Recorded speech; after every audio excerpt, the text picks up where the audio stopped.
आदाब नाजरीन, दो रुख के साथ मैं हूं मुनज़्ज़ा शाह। आज दो रुख में बात करेंगे मुल्क भर में जिस तरह से कांग्रेस सत्याग्रह कर रहा है, क्या वजह सत्याग्रह की और क्यों ये शुरू हुआ और उसके क्या दो रुख है, उस पर हम बात करेंगे। हमारे साथ हमारे खास मेहमान भी जुड़ेंगे। उससे पहले आपको बता दें कि यह सत्याग्रह कांग्रेस का किस तरह से शुरू हुआ। ईडी के द्वारा जिस तरह से लगातार समन जारी किए जा रहे हैं, पूछताछ हो रही है राहुल गांधी, सोनिया गांधी से, इस हवाले से मुल्क भर में ही कांग्रेस ने एहतजाज किया और उसके बाद कांग्रेस ने सत्याग्रह करना शुरू कर दिया। कांग्रेस का यह मानना है कि लगातार जो मरकजी सरकार है वो नेशनल जांच एजेंसियों का गलत इस्तेमाल कर रही है। जो ऑपोजिशन है, जो ऑपोजिशन की आवाज है, उसको दबाने के लिए मरकजी सरकार नेशनल जांच एजेंसियों का इस्तेमाल कर रही है। तो यह सत्याग्रह ईडी के जो समन्स है उसके खिलाफ शुरू हुआ। लेकिन इस बीच आपको बता दें, 14 जून को अग्निपथ स्कीम का ऐलान किया गया और इस स्कीम के ऐलान करने के साथ ही जो मुल्क का नौजवान है, यूथ है, उनमें गुस्सा पाया गया, सड़कों पर उतर आए और कई वायलेंट प्रोटेस्ट देखने को मिले। तो जो सत्याग्रह ईडी के समन से शुरू हुआ था, ईडी की जांच के खिलाफ शुरू हुआ था, वो अब अग्निपथ के साथ भी जुड़ गया। यानी कि अग्निपथ के खिलाफ जो यूथ प्रोटेस्ट कर रहे हैं, उनकी हिमायत में भी कांग्रेस सत्याग्रह सामने आया। इस पर मजीद बात करने के लिए हमारे साथ कांग्रेस स्पोक्स पर्सन सुरेंद्र राजपूत साहब भी जुड़ चुके हैं। खैर मकदम है आपका। सबसे पहले तो जो सत्याग्रह अभी चल रहा है, हालांकि शुरू जो ये इस जांच से हुआ कि ईडी किस तरह से समन जारी कर रही है, जो पूछताछ हो रही है, और लगातार कांग्रेस पार्टी का यह मानना है कि गलत इस्तेमाल हो रहा है जांच एजेंसियों का। और अब जो है अग्निपथ के हवाले से जिस तरह नौजवानों में, यूथ में जो गुस्सा देखने को मिल रहा है, उसकी हिमायत भी ये सत्याग्रह कर रहा है। लेकिन बीजेपी प्रेस कॉन्फ्रेंस करती है, संबित पात्रा प्रेस कॉन्फ्रेंस करते हैं, उसमें बताते हैं कि यूथ से कोई लेना देना नहीं है प्रियंका गांधी का, कांग्रेस पार्टी का। वो बस ये चाहते हैं कि किसी तरह से सरकार को गिराए, वायलेंट प्रोटेस्ट पूरे मुल्क में करवाए। मुनज्जा साहिबा, जो सबसे बड़ी बात है, मैं पहले तो खैर मैं एकदम करूं आपका कि आपने एक बहुत अच्छे सब्जेक्ट को चुना, वरना आज तो सारे के सारे आपके जितने चैनल वाले हैं हुक्मरानों के दबाव में आकर के महाराष्ट्र गए हुए। सत्याग्रह क्या है, आप इस चीज को देखिए। अगर कहीं कोई मरकजी सरकार या कोई और सरकार कोई गलत काम कर रही है, आवाम के मुखालिफ फैसले कर रही है, कोई सरकार गलत तरीके से सारी की सारी जो संवैधानिक संस्थाएं हैं, चाहे वो सीबीआई हो, चाहे आईबी हो, चाहे इनकम टैक्स हो, चाहे ईडी हो, चाहे इलेक्शन कमीशन ऑफ इंडिया हो, और जिस सरकार के खिलाफ 5-5 सुप्रीम कोर्ट के जजेस को आ जाना पड़े सड़क पर कि अब हमें जनता से न्याय चाहिए, अगर उस सरकार के मुखालिफ हम सत्याग्रह कर रहे हैं और अहिंसक प्रोटेस्ट कर रहे हैं, जो हमें गांधी ने सिखाया, जो हमें बुद्ध ने सिखाया, जो हमें मार्टिन लूथर किंग ने सिखाया, तो अगर इन सब का हम कर रहे हैं तो मेरे ख्याल से भारतीय जनता पार्टी के लोगों को सत्याग्रह का मतलब नहीं पता, क्योंकि वो गोडसे के कहीं ना कहीं मानस संताने हैं। वो लोग गोडसेवादी लोग हैं, उन्हें अहिंसा का मतलब नहीं पता, उन्हें तो प्रोटेस्ट का मतलब पता है कि वायलेंट प्रोटेस्ट कर दीजिए। तो हम अगर अहिंसक बात अपने ढंग से रख रहे हैं कि साहब आपने मरकजी हुकूमत ने ईडी को एक टूल के रूप में इस्तेमाल करके जितने विपक्षी नेता हैं उनको दबाने का, उनकी हक की आवाज को दबाने का काम कर रहे हैं, जनता के हक की आवाज को दबाने का काम कर रहे हैं। हमारे बच्चे जो 17 साल 18 साल की उम्र में फौज में जाते थे और 32 साल की उम्र में पेंशन लेके लौटते थे, उनको 4 साल में बेरोजगार कर देने का काम कर रहे हैं। उनको कोई ग्रेजुएटी नहीं दे रहे, उनको कोई पेंशन नहीं दे रहे, 4 साल बाद वो क्या करेंगे उसका पता नहीं है, और कह रहे हैं कि साहब हम प्राइवेट नौकरियों में प्राथमिकता देंगे। और जब नौकरियों में प्राथमिकता देने की बात आती है तो पहले से जो पूर्व सैनिक हैं वहां पता चलता है कि 1.8% अभी तक गए हैं, 99%, 98.2% जगह खाली। आप समझिए। तो अगर हम इसके मुखालिफ सरकार को जगाना चाहते हैं, सरकार के सामने कहते हैं कि भाई कटते भी चलो, बढ़ते भी चलो, बाजू भी बहुत है, सर भी बहुत, और चलते ही चलो कि अब डेरे मंजिल पे डाले जाएंगे, अगर हम शांतिपूर्ण तरीके से इस बात को कह रहे हैं तो पुलिस हमारे ऊपर डंडे चला रही है। लेकिन सुरेंद्र राजपूत जी, वहीं कहा जा रहा है कि वायलेंट प्रोटेस्ट भी कहीं ना कहीं जो हुए हैं, कांग्रेस ने उसको हवा दी और जो एस्पायरेंट्स बनकर सड़कों पर उतर रहे हैं, उसमें भी कांग्रेस की कहीं ना कहीं साजिश है। इस पर हम जरूर आपसे बात करेंगे, आपका जवाब चाहेंगे इस पर। लेकिन इस वक्त हमारे साथ BJP spokesperson Syed Yasir Jilani sahab भी जुड़ चुके हैं। खैर मकदम है आपका। यासिर साहब, सत्याग्रह जो चल रहा है, अगर हम कन्हैया कुमार का यहां पर बयान कोट करें तो वो कहते हैं कि मुल्क में इस वक्त दो आवाजें हैं, एक जो मुल्क मुखालिफ काम कर रहे हैं और दूसरी वो आवाज जो सत्याग्रह कर रही है। क्या कहेंगे? मुनज़्ज़ा, देखिए, बड़ी विचित्र सा पूरा का पूरा माहौल कांग्रेस ने बना दिया। जिन महापुरुषों ने कांग्रेस को बनाया था, आज वो ऊपर से और जहां कहीं भी होंगे वहां से देख रहे होंगे तो आज के सत्याग्रह पे वो इनको कोस रहे होंगे और हंस रहे। इन्होंने सत्याग्रह को जो डिस्क्राइब करने को कैसे किया जाता है उसके मतलब को, मीनिंग को ही बदल के रख दिया। इनके जंतर मंतर पे जो सत्याग्रह हुआ है उसकी कुछ मैं एक आध उदाहरण पेश करता हूं। उसमें इनके पहले दिन के सत्याग्रह में इनकी खुद की लीडर प्रियंका गांधी दिखाई दी कि भारतीय जनता पार्टी को किस तरीके से हिंदुस्तान की सत्ता से हटाना है। जो उनकी नफरत है बीजेपी और बीजेपी के लीडर से, वो सामने दिखाई दी। दूसरा दिन क्योंकि गैप का दिन था, तीसरे दिन इन्हीं के लीडर आते हैं जिनका नाम सुबोध कांत सहाय है और वो किस तरीके से प्रधानमंत्री के लिए बद्दुआएं देते हैं। बद्दुआएं देने से कोई संगठन किसी देश के वजीर आजम का कुछ भी बाल बाका उखाड़ नहीं सकता, लेकिन इन्हें गाली देने की आदत है। इन्होंने सर्जिकल स्ट्राइक पे भी गाली दी है, उन्होंने खून की दलाली और पता नहीं क्या क्या पहले कहा है। और हमेशा जब भी इन्होंने कुछ बोला है, भारत की जनता ने इनको मुंहतोड़ जवाब चुनाव में दिया है। सत्याग्रह एक जब हुआ करता था आजादी के वक्त में और खुद कांग्रेस के लोग उसमें मुलविस थे और कांग्रेस के बड़े लीडरान किया करते थे, वो बहुत अलग बात।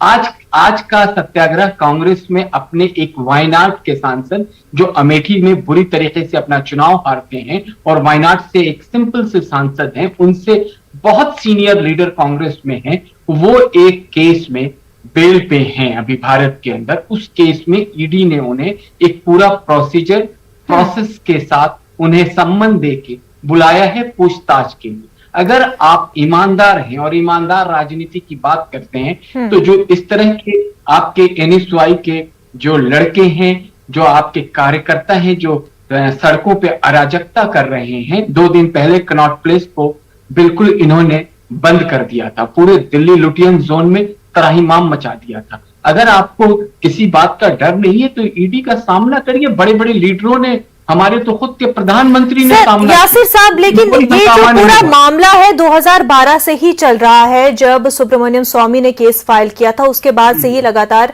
इस मामले को लेकर के केस हो रहा है, समन्स हो रहे हैं। वहीं बीच में अनकंडीशनल बेल भी ग्रांट हुआ था। उसके बाद जो है 9 महीने पहले जो केस दर्ज हुआ उसके बाद से ईडी की जो समन जारी है वो भी आईटी डिपार्टमेंट के एलिगेशन के बेस्ड पर कि राहुल गांधी ने जो है उन्होंने अपना डायरेक्टर का पोजीशन यंग इंडियन लिमिटेड में के हवाले से छुपाया था।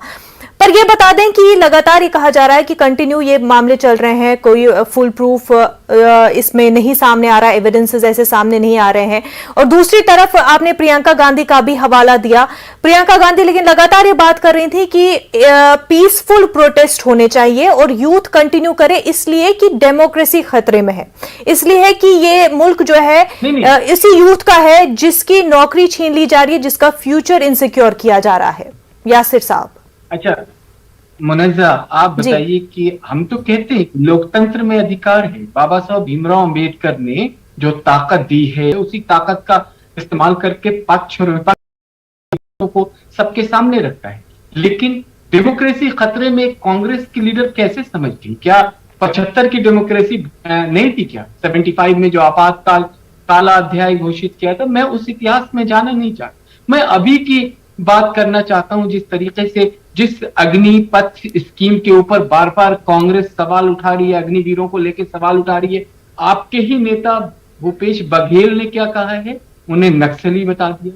दिग्विजय सिंह ने क्या कहा है? तो आपका सेना के प्रति जो प्यार है वो भारत जानता है। लेकिन मुझे लगता है कि कांग्रेस के प्रवक्ता और नेताओं को इस वक्त अपने संगठन को मजबूत करने में वक्त ज्यादा देना चाहिए और उन्हें ये समझना चाहिए कि अगर एक केस हेराल्ड का आया है तो उनके लीडर इन्वॉल्व हैं, हमारे उस वक्त के तत्कालीन मुख्यमंत्री अभी और प्रधानमंत्री हैं। इन्वॉल्व उन्होंने है भी कि ED नहीं का ये सामना जांच किया। के बाद उन्होंने सामने कभी- आएगा। कभी अभी एजेंसी पूछताछ हो रही है, अभी सवाल जांच नहीं हो रही है। लेकिन सुरेंद्र जी, आप बताएं कि डेमोक्रेसी खतरे में है। जिस तरह से लगातार सत्याग्रह पर बैठी प्रियंका गांधी ने दोहराया कि डेमोक्रेसी को बचाना है और यूथ इसमें जो है न रुके, वो आगे बढ़ते रहे। डेमोक्रेसी खतरे में किस तरह से है? अभी यासिर साहब भी आपको पूछ रहे थे, इससे आप पर वजाहत चाहेंगे कि डेमोक्रेसी खतरे में किस तरह से आप इसको एक्सप्लेन करते हैं? शाह साहिबा, आपने बड़ा अच्छा वक्त दिया यासिर भाई को। तो यासिर भाई ने बड़े सवाल पूछे, मैं एक एक करके सारे जवाब दे देता हूं। जी, पहली चीज तो इन्होंने कहा कि साहब वो भारतीय जनता पार्टी को हटाना प्रियंका गांधी ने कहा। तो भाई क्या गलत कहा? क्या प्रियंका गांधी ये कहें कि भारतीय जनता पार्टी को लाना है सत्याग्रह में? उस पार्टी को लाना है जिसने पूरी डेमोक्रेसी को खत्म कर दिया। एक एक करके सारे इंस्टीट्यूशंस में मैंने आपसे तस्करा किया था कि सुप्रीम कोर्ट के 5-5 जज सड़क पर आ गए थे कि साहब सुप्रीम कोर्ट की स्वायत्तता खतरे में। क्या नाम, सीबीआई का किस तरीके से इस्तेमाल हो रहा है, एनसीबी का किस तरीके से इस्तेमाल हो रहा है, ईडी का किस तरीके से इस्तेमाल हो रहा है, इनकम टैक्स का किस तरीके से इस्तेमाल हो रहा है। आपको मालूम है कि जब राजस्थान की सरकार गिरानी होती है तो ईडी राजस्थान पहुंच जाती है, सीबीआई जो है अशोक गहलोत साहब के छोटे भाई के यहां छापे मारती है।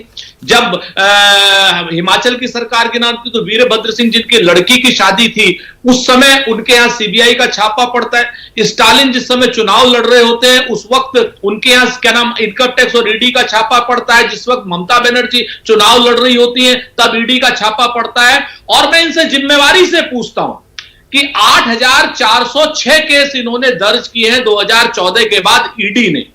एक केस में भी बता दे, एक केस में अगर ये सजा हुई हो तो अगर ये इस्तेमाल गलत बेजा इस्तेमाल नहीं है तो क्या है?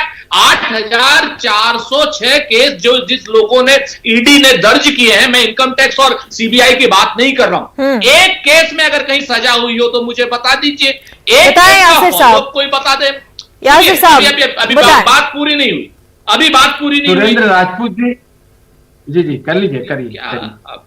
आप अगर चाहें तो मैं पूरी बात अपनी कह लूं, अगर आप चाहें तो यासिर भाई से इसका जवाब करिए, सवाल करिए ना। जी। दूसरी बात इन्होंने कहा सुबोध कांत सहाय जी वाली। हम सुबोध कांत सहाय के बयान की हमने तुरंत मजम्मत की। जयराम रमेश साहब ने तुरंत अपना बयान निकाला कि नहीं, बिल्कुल इस तरीके की भाषा का हम प्रतिकार करते हैं और इतिहास में भी हमने इस तरीके की भाषा का प्रतिकार करके अपने लोगों को पार्टी से हटाया। मैं आपको बताऊं, लेकिन क्या नरेंद्र मोदी जी ने 50 करोड़ की गर्लफ्रेंड संसद के अंदर कहा, एक क्या नाम सूर्पणखा कहा रेणुका कुमार जी को, जिसको कि एक्सपंज किया गया, पहला प्रधानमंत्री है देश के जिसकी बात को एक्सपंज किया गया है लोकसभा में। इससे पहले किसी प्रधानमंत्री किसी बात को एक्सपंज नहीं किया। आप बता दीजिए, उसके बाद कांग्रेस की विधवा सोनिया जी को, जर्सी गाय सोनिया जी को कहा गया आप नरेंद्र मोदी जी के खिलाफ जो कार्रवाई भाजपा करना चाहती है वो करे, उससे 10 गुना कठोर कार्रवाई हम सुबोध कांत सहाय जी के खिलाफ करेंगे। ये जो भाषा की मर्यादा आप लोगों ने तार तार की है और हिटलर शाही आप इस देश में ला रहे हैं। सुनिए साहब, हिटलर शाही जो आप देश में ला रहे हैं तो हिटलर को तो हिटलर कहेंगे, लेकिन उसकी मौत की बददुआ गलत है, उसको हमने मजम्मत की। अब आप आ जाइए इसके बाद की चीजों पर, डेमोक्रेसी की आप बात करते हैं। गोडसे के लोग नहीं 10 मिनट की बात नहीं यासिर भाई, अपना भी टाइम देख लिया कीजिए, अपना भी टाइम तो घड़ी अपनी तरफ भी देखना। पहले आईना देखना है तो दिखाना है तो देखा भी कीजिए आप जो बातें कर रहे हैं। और तीसरी बात मैं आपसे बता दूं, ईडी का जितना बेजा इस्तेमाल आपने क्या नाम इसमें बात करी, मैं मुद्दे की बात कर रहा हूं, यंग इंडिया में और एसोसिएट जर्नल में यानी नेशनल हेराल्ड वाले केस में ईडी का और मनी लॉन्ड्रिंग का केस आता ही बेसिकली, आप तो पढ़े लिखे हो यासिर भाई, आसाम से पढ़े हो, आप मुझे बताओ ईडी का केस और मनी लॉन्ड्रिंग का केस आता है एफआईआर के बाद। इस केस में एफआईआर हुई है क्या? यह केस मनी लॉन्ड्रिंग का है ही नहीं, यह बात तो बाकी सारे लोग कह रहे हैं। और जिस केस को अरुण जेटली 2015 में बंद कर चुके थे, अरुण जेटली, आखिर ये कौन सा डर है नरेंद्र मोदी जी का कि ये केस आपने दोबारा शुरू किया? क्या प्राइमरी मेरिट्स हैं आप बताएंगे? ठीक। इस तरीके की सुरेंद्र बातें साहब, मत कीजिए। आपने और- कई सवाल पूछ लिए हैं, अब यासिर साहब से इनके जवाब भी और ले लेते मुझे हैं। उम्मीद है कि सवालों का जी। जवाब देंगे यासिर भाई, जैसे मैंने जी किया। जी, यासिर साहब जवाब दे दें, खासतौर से जो बिल्कुल, 8,406 केसेस का हवाला यहाँ पर सुरेंद्र जी ने दिया है। एकदम बिंदुवार और क्रमबद्ध तरीके से सुरेंद्र जी जवाब दूंगा, सुनिएगा। आप सीबीआई की बात कर रहे, सीबीआई को तोता किसने कहा? ये हिंदुस्तान को अरे बताने की भाई, जरूरत नहीं, क्या बात। ये बताने ये की सवाल जरूरत का नहीं। जवाब अब है। देखिए, अब सुनिए, अब ये सुनिए, जवाब है सब। अब सुनिए, आपने 10 मिनट बोला अरे है। भाई, मुद्दे एक की मिनट बात जवाब कीजिए भी ना। सुन लीजिए। सुन लीजिए ना, मुद्दे पे आ रहा हूं। आप मुद्दे की बात कर रहा हूं। सीबीआई को तोता किसने बनाया, ये हिंदुस्तान जानता है। आप कह रहे हैं कि 8,000 का आंकड़ा लेके खड़े हो गए। आप बताइए कि आप ये सारे इल्जाम भारतीय जनता पार्टी में पिछले 8 साल से 2014 के बाद आप नरेंद्र मोदी जी से लेके इस तरीके भाजपा के जितने लीडर हैं और जितनी सरकार की स्कीम है सब पे लगा रहे हैं। आप नोटबंदी से आपने शुरुआत करी, उसके बाद आप मुझे बताइए कि 2014 के बाद हिंदुस्तान में ईडी ने सुन तो लीजिए, 8,406 केस दर्ज किए हैं। अरे सुन आप तो बताओ सही, ना मेरे को, आपके ही बात एक पर केस में अब आप एक्सक्लूजन हुआ। अब देखिए, आप इतने सीनियर नहीं, प्रवक्ता हैं, अजब भाई, डेली बात टीवी कर पे रहे होते हैं, फिर भी आपके अंदर नहीं, विक्रम डेली मेंटेन हम नहीं करिए ना। होते। आपको अरे मुझे भाई, पढ़ा लिखा आप बता रहे हैं, बड़े आपको आदमी मुझसे हो, आप नहीं सत्ता किया के आपने। आदमी हो यासिर भाई। अरे आप सत्ता कम की से क्या कम बात है, मैं मुद्दे की बात का जवाब दे दो ना। अगर तो आप आ तो रहा हूँ, मुद्दे का हैसियत है और मुद्दे पे हौसला तो आ रहा है, हूँ। तो दिन कहो भर की बात नरेंद्र देता हूँ मोदी के मैं, खिलाफ बहुत- कार्रवाई करेंगे। मैं बेबाकी से बात करता हूँ। आप नरेंद्र सुनना नहीं मोदी चाह ने रहे जितनी कि आपके गालियां दिल दी में है चोर सोनिया है। गांधी को, कांग्रेस आप की गालियां यासिर बता साहब, रहे यासिर साहब, अगर हम यहाँ पर अब जो है, अगर हम यहाँ पर बात करें कि ईडी के अलावा अब अग्निपथ के हवाले से भी सत्याग्रह किया जा रहा है। अग्निपथ के हवाले से सिर्फ कांग्रेस जो है नाराज नहीं है, या कांग्रेस सिर्फ प्रोटेस्ट नहीं कर रही है, मुल्क के जो यूथ है वो भी प्रोटेस्ट कर रहे हैं। उनके हवाले से क्या गवर्नमेंट को सोचना नहीं चाहिए कि अगर नौजवान इतने नाराज है तो क्यों है, और अगर वो चाहते हैं कि अगर वापस भी ना ली जाए स्कीम तो कम से कम कुछ प्रोविजंस तो किए जाने चाहिए।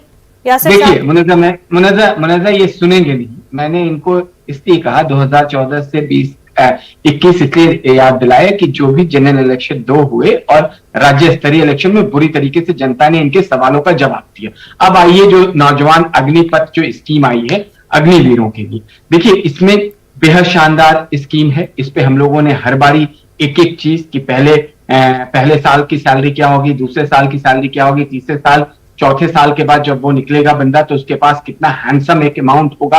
और सर वो उसके भी बाद उसमें उन्हीं के सैलरी से जी। बचाए हुए पैसे से उनको ऑलमोस्ट वो 11 लाख रुपए मिलेंगे सर। नहीं, तो ये एक बात बताइए ना, 17 साल में मुनज़्ज़ा हमने तो कभी सोचा भी नहीं था। हम लोग अपने गार्जियन पे मुयस्सर रहते थे, उनकी शक्लें देखते थे। आज लड़का 17 साल के बाद, इन्होंने अभी एग्जाम्पल दिया, मैं उस पर पूरा का पूरा उसे डिकोड कर दूं तो ये दूसरी तरफ मुंह देखने लगेंगे अपना। जब आपको इतना एक बड़ा तमगा लगने जा रहा है कि आप अग्निवीर कहलाएंगे, और उसके बाद तमाम स्टेट में जो दूसरी सर्विसेज हैं उसमें आपको प्रेफरेंस दिया जाएगा। CISF आके बोल चुकी है, तमाम जो पुलिस बल है राज्य स्तरीय उसमें आपको आरक्षण दे रहे हैं। अगर आप अपना काम करना चाहते हैं तो आपको उसमें लोन सर की व्यवस्था कराई जाएगी। ये जो दिलासा दिया जा रहा है, ये दिलासा है, ये गारंटी नहीं है। और यही बात जो है लगातार ये देखिए, नौजवान ये कर कोई रहे हैं भारतीय कि ये जनता- दिलासा है, भारतीय जनता पार्टी क्योंकि दिलासा सर नहीं दे रही है। आर्मी ये में दिलासा 15 साल गुजारने के बाद भी जब उनको 40 साल की उम्र में कोई जॉब मिलता है तो ATM गार्ड, सिक्योरिटी गार्ड के तौर पर उनको जॉब मिल पाती है। तो वही वो ऐसा यूथ नहीं है, कह रहे बहुत हैं कि सारे 4 सेक्टर में साल जॉब- बाद ही हमें मेरे कौन पास से आंकड़े कॉर्पोरेट देखिए, सेक्शन में जॉब मिलेगा, किस तरह से उन्हें दिलासा दिया जा रहा है, वो उस पर यकीन कैसे करे। सुरेंद्र साहब कुछ कहना चाह रहे हैं, सुरेंद्र साहब कुछ कहना चाह रहे हैं। जी सुरेंद्र जी, उन्हें यासिर साहब आपके पास आएंगे। सुरेंद्र जी कुछ कहना चाह रहे हैं। मैं यासिर भाई से मैं कहता हूं आज अग्निवीरों का प्रोटेस्ट खत्म हो जाएगा। यासिर भाई नरेंद्र मोदी जी की सरकार से, अरे सर सुन तो लीजिए यार, आप मतलब बड़ा मसला है। आप खत्म हो गया। अब कांग्रेस के पास ये आप मुद्दा जा चुका है। अग्निवीर जो बच्चे बनने जा रहे हैं उन्हें समझ में आ गया। आपने सवाल मुझसे किया है। यासिर साहब, सुरेंद्र जी की बात भी सुन ले। एक ऐसी स्कीम बनाई है जो ऐतिहासिक होगी, जो इतिहास सर स्कीम ऐतिहासिक होगी कि नहीं वो देखने वाली बात है, लेकिन अभी जो है जिनके लिए आपने ये स्कीम लाई है वो काफी नाराज है। यासिर जी, सुरेंद्र जी को बात अपनी मुकम्मल करने दें, आपके पास भी जरूर आएंगे। मैं दो बातें बड़ी स्पष्ट कह रहा हूं। पहली बात यह है कि यासिर भाई नरेंद्र मोदी जी से या सरकार से एक गजट निकलवा दें और कह दें कि साहब जो 21 से 25 साल के लड़के, 18 वाला 22 में रिटायर होगा और क्या नाम 21 वाला 25 में रिटायर होगा, जैसे ही वो रिटायर होंगे पुलिस फोर्सेज में या किसी सरकारी जगह पर उनको जो है नौकरी मिल जाएगी। ये प्रोटेस्ट आज खत्म हो जाएगा, कांग्रेस भी वापस ले लेगी। एक बात आप लिख के दे नहीं रहे, आप कह रहे हैं साहब कि हमने इसमें रिजर्वेशन कर दिया है 10%। आपको मालूम है यासिर भाई पहले से 24% है, सीएपीए में पहले से 24% है, सीआरपीएफ में 10% है, बीएसएफ में 10% है, पुलिस यूपी पुलिस में 5। अरे सुनिए मैं बताता हूं, वही बता रहा हूं, सुन तो लीजिए ना सर। आप तो इतने दानिश्वर इंसान हैं, आप सुन लीजिए। अरे आप भी दानिश्वर हैं, लेकिन आप विरोध कर रहे हैं, आप अगेंस्ट चले जाते हैं। तभी कोई भी तो मैं बता रहा हूं कि कांग्रेस ने इस वक्त उसके खिलाफ जाना है। ये भाई मुनेजा साहब भाई ये क्या हो रहा है? ये तो उर्दू का चैनल है, ये संबित पात्रा क्यों बन जा रहे हैं? आज ये घर से मिर्चें खा के आए हैं क्या?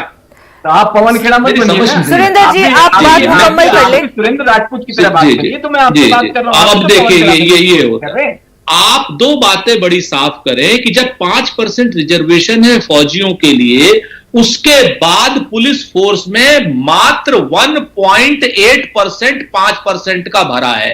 आप समझिए, क्योंकि पुलिस कहती है, बीएसएफ कहती है, दूसरी एजेंसियां कहती जहां रिजर्वेशन है वहां कहते हैं कि ये पुलिस के जो आर्मी के सिपाही हैं, जो अग्निवीर है, ये हमारे लायक क्राइटेरिया नहीं लेकर के आए हैं। और इनके कैलाश विजयवर्गीय कहते हैं कि हम इनको जो है अपने यहां ऑफिस में गार्ड रखेंगे। और इनके एक मंत्री हैं, साउथ के नाम भूल गया हूं, वो कहते हैं इनको नाई का प्रशिक्षण दिया जाएगा, बार्बर का, इनको दिया जाएगा धोबी का प्रशिक्षण, इनको कारपेंटर का प्रशिक्षण दिया जाएगा। यासिर साहब एक तो ये बात बार बार कही जा रही है कि किसानों के बच्चे जो आर्मी एस्पायरेंट्स है उनको फिर 4 साल बाद जो है चौकीदार बनाया जाएगा। वहीं ये जो बच्चे इतनी मेहनत कर रहे हैं, हालांकि यासिर साहब पिछले 2 सालों में रिक्रूटमेंट नहीं हुआ, घटती ही आई थी। उससे पहले भी जो रिक्रूटमेंट के पोस्ट्स थे उसमें, उसके बाद भी 2 साल बाद ये कहा गया कि क्योंकि कोविड था इस वजह से पोस्ट जो एनरोलमेंट है वो नहीं किया गया। हालांकि इलेक्शन जो है बराबर किए गए, लेकिन एनरोलमेंट के हवाले से कोविड जो है आड़े आता रहा। बावजूद उसके अब जब जिनको ज्वाइनिंग लेटर मिलने भी वाला था, यानी जिनका एनरोलमेंट हुआ भी था और जो 1 साल से इंतजार कर रहे थे, उनको भी अब बोला गया कि नहीं अब रुकिए। हालांकि जिनको राजनाथ सिंह ने खुद ये यकीन दिलाया था कि उनको जल्द ही ज्वाइनिंग लेटर मिलेगा, उनको भी कहा जाता है कि अब रुकिए, अब अग्निपथ के द्वारा आपको 4 साल के लिए लिया जाएगा। क्या ये ज्यादती नहीं है उन अग्निवीरों के लिए जिनको आप अग्निवीर मान रहे हैं, लेकिन उनके साथ इस तरह से इतना इंतजार करने के बाद अब बोला जा रहा है कि 4 साल ही आपको लिया जाएगा, जिसके बाद उनको अपने फ्यूचर इनसिक्योर लग रहा है, क्योंकि उनको लग रहा है कि ये सब बातें कही जा रही हैं और इसके बाद जो है हमारा मुस्तकबिल तो तारीख हो रहा है। नहीं, देखिए, एक तो आपने जिस कोविड की बात करी, जिससे एक ऐसे काल की जिसमें हिंदुस्तान ने पूरी दुनिया उसके इफेक्ट से बची नहीं, और उसमें बहुत सारा नुकसान दुनिया के कई देशों के साथ साथ भारत में भी हुआ। उसमें भी सरकार ने बहुत अच्छा कदम सामने लाके 2 साल की जो रिलैक्सेशन दी है वो आप सबके सामने है। कुछ चीजें और, क्योंकि स्कीम एकदम आई, स्कीम जिस दिन आई उसी दिन हिंदुस्तान में कुछ जगहों पे एजिटेशन होता है और आंदोलन हिंसक रूप में। इस स्कीम को समझ नहीं पाए नौजवान। जैसे जैसे धीरे धीरे चीजें आएंगी तो हो सकता है कि अगर कोई त्रुटि है, हम लोग देखिए भारतीय जनता पार्टी के लोग हैं, अगर हमें कोई भी बात सामने होती है, कोई सवाल है, तो हम उसको हिम्मत से जवाब देते हैं। और हम खुद सवाल कर लेते हैं। तो अगर किसी तरह की कोई बात होगी तो आने वाले वक्त में, अभी नोटिफिकेशन जारी हुआ है, उसमें अगर एक आध तरमीम होने लायक अगर कोई ऐसी जगह बची होगी तो उसमें सरकार करेगी। सरकार अपने बच्चों के, जो नौजवान हैं, जो छात्र हैं, जो युवा जोश और अनुभव के साथ काम करने की जो प्रेरणा दी जा रही है, उसमें किसी तरीके से कोई खतरा मोल नहीं लेगी और किसी तरह का कोई रिस्क नहीं लेगी। वही युवा जिनके लिए आप ये कह रहे हैं, और आपके जो एक्स आर्मी मैन है और जो डिफेंस एक्सपर्ट है वो कह रहे हैं कि ये सही नहीं है। एक तो 6 महीने की ट्रेनिंग जो इस अग्निपथ स्कीम के द्वारा होगी वो सही नहीं है, जिस कॉम्बैक्ट के हवाले से उनको रिक्रूट किया जाएगा। दूसरा ये कि जो स्किल्स उनको उस दौरान ट्रेनिंग में मिलेगी वो बाद में उनको कॉर्पोरेट हवाले से या दीगर इस तरह के स्किल बेस्ड जॉब भी नहीं दिला पाएगी। और तीसरा ये कि इन 4 सालों में जब उन जवानों को पता है कि हमें सिर्फ 4 साल ही काम करना है तो उनका मन भी उठ जाएगा। और एक बात ये कि खतरे की बात कर रहे हैं कि अगर इन 4 साल में जो ट्रेनिंग वेपन्स की हासिल कर लेंगे ये जवान और बाद में सोसाइटी में आएंगे और उनके पास कोई जॉब नहीं होगा तो ये सोसाइटी के लिए खतरे वाली बात होगी। सुरेंद्र जी कुछ कहना चाह रहे हैं। जी सुरेंद्र जी, वहीं गवर्नमेंट की जानिब से और यहां तक कि फोर्सेस के जो ऑफिशियल्स हैं उनका ये कहना है कि हम जो आर्मी है उसको मॉडर्नाइज करने की ये कोशिश है। दीगर मुल्कों में चाहे यूएस हो, इसराइल हो, चाइना हो, वो भी तो इसी तरह से अपनी आर्मी को मॉडर्नाइज कर रहे हैं, इसी निजाम पर चल रहे हैं। सुरेंद्र जी।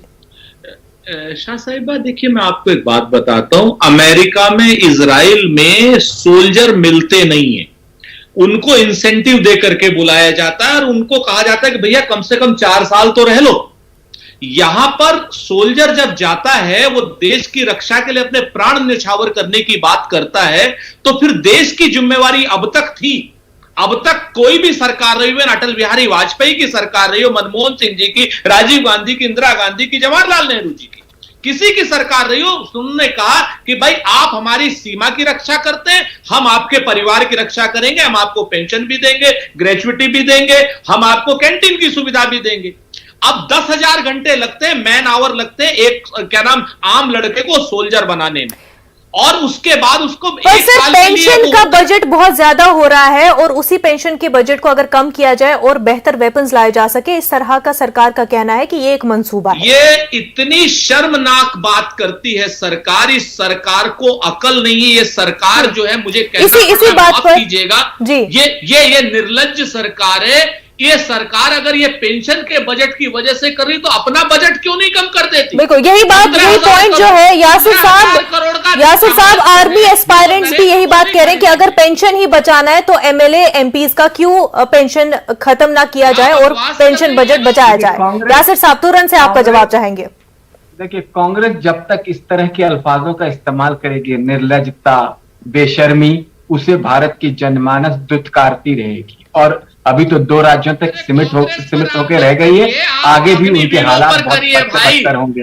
सुन लीजिए, अरे सुन लीजिए, इतना आपने इतनी अति कर दी, कांग्रेस ने कि आज कांग्रेस कमी की वजह से आप दोनों को रोकना पड़ रहा है। सुरेंद्र जी, यासिर साहब, आप दोनों का बेहद शुक्रिया हमारे साथ बात करने के लिए। तो मुल्क भर में ही सत्याग्रह जारी है ईडी और अग्निपथ के हवाले से, वही नौजवान भी अग्निपथ स्कीम